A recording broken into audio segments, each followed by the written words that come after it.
50 षटकार झालेत. मात्र लो फुलटा सुद्धा चेंडू अपील केला तो फलंदाजी ते बाद होतोय. Jitu Shelar back to pavilion, big wicket.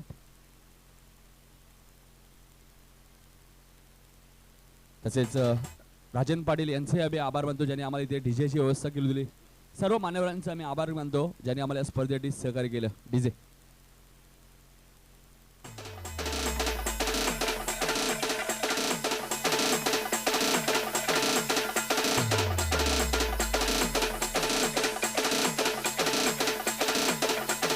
किरण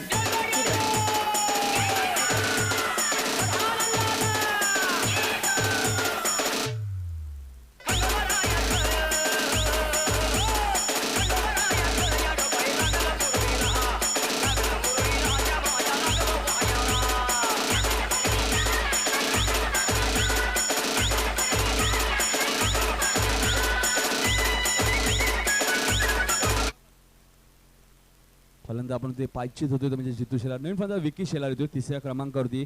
कमालपाडा संघाची धावसंख्या 1 गडी बाद 18.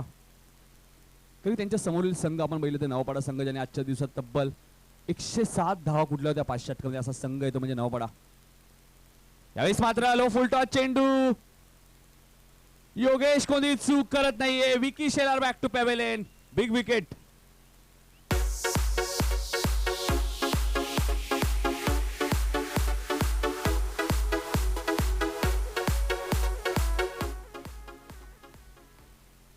आणि 320 गडी बाद होता आतापर्यंत या स्पर्धेमध्ये. म्हणजे 320वा गडी बाद करतो तो म्हणजे रुपेश. नवीन फलंदाज साई शेलार येतो ज्याने पहिल्या सामन्यात 39 धावा केल्या होत्या.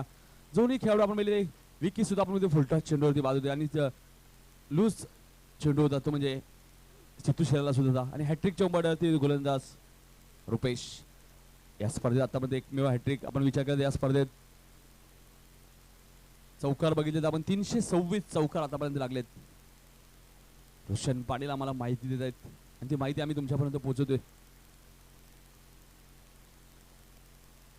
नक्कीच घराचं सुद्धा लक्षण होतं मला वाटतं रुपेश. यावेळेस मात्र कट करण्याचा प्रयत्न, चेंडू आणि बॅटचा कोणत्या प्रकारचा संपर्क होत नाहीये. धाव चेंडूची समाप्ती दे अप्रतिम गोलंदाजी आपल्या बघामध्ये रुपेशची. कारण की सुरेश यांनी पहिल्या षटकात 18 धावा दिल्या होत्या.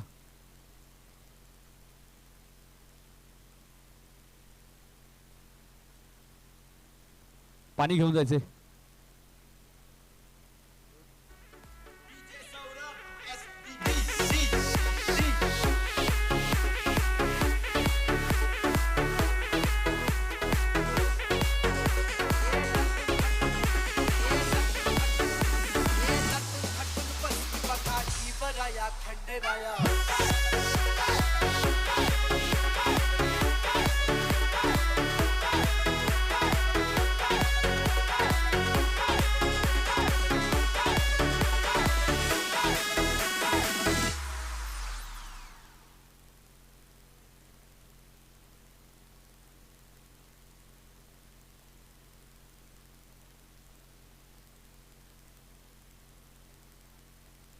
चला बॉटल घेऊन यायची ती. संख्या 18. 3 चेंडू आपण बघतो रुपेशने अप्रतिम टाकलेत कारण जितू शेलार आणि विकी शेलार सारख्या फलंदाजाला बाद केलंय.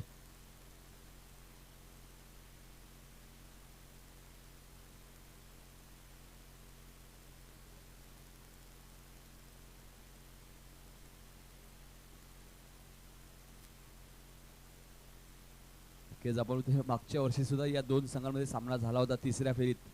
याही वर्षी तिसऱ्या फेरीत झालाय रुपेश. यावेळेस मात्र जोरात मारण्याचा प्रयत्न, चेंडू आणि बॅटचा कोणत्या प्रकारचा संपर्क होत नाहीये. आता मात्र पूर्णपणे दबाव दिसतोय तो म्हणजे ओमकार या खेळाडूवरती. ओमकार पूर्णपणे बीट होतोय. रुपेशने 4 चेंडू टाकले, एकही धाव दिली नाहीये आणि 2 फलंदाज सुद्धा बाद केलेत.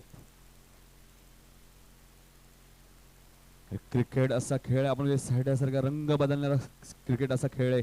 कधी काय होऊ शकतो. पहिल्या षटकात 18 धावा आल्या होत्या. या षटकात एकही धाव आली नाही अजून परत रुपेश. यावेळेस मात्र ओमकारने खेळून काढला चेंडू. मिस टायमिंग स्ट्रोक आहे. हेमंत मात्रे झेल खाली येतोय आणि हेमंत मात्रे कोणती चूक करत नाहीये. फलंदाज बाद.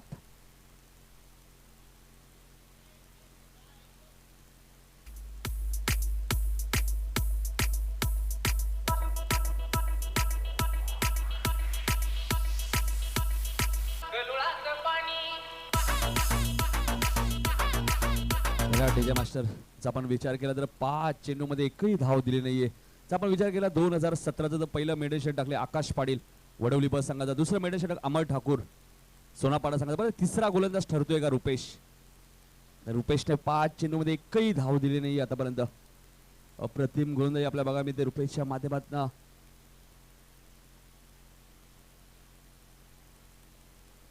और हॅट्रिक मात्र इथे पूर्ण केली. आता त्यांच्या समोर फलंदाज आहे साई म्हात्रे, ज्याने पहिल्या सामन्यात 39 धाव कुठल्या होत्या. साई शेलार यावेळी मात्र फक्त दिशा दिली आणि मेडन षटक. जरा जोरदार डाव द्या रुपेश साठी. या स्पर्धेतील पहिलं मेडन षटक रुपेशच्या नावावरती.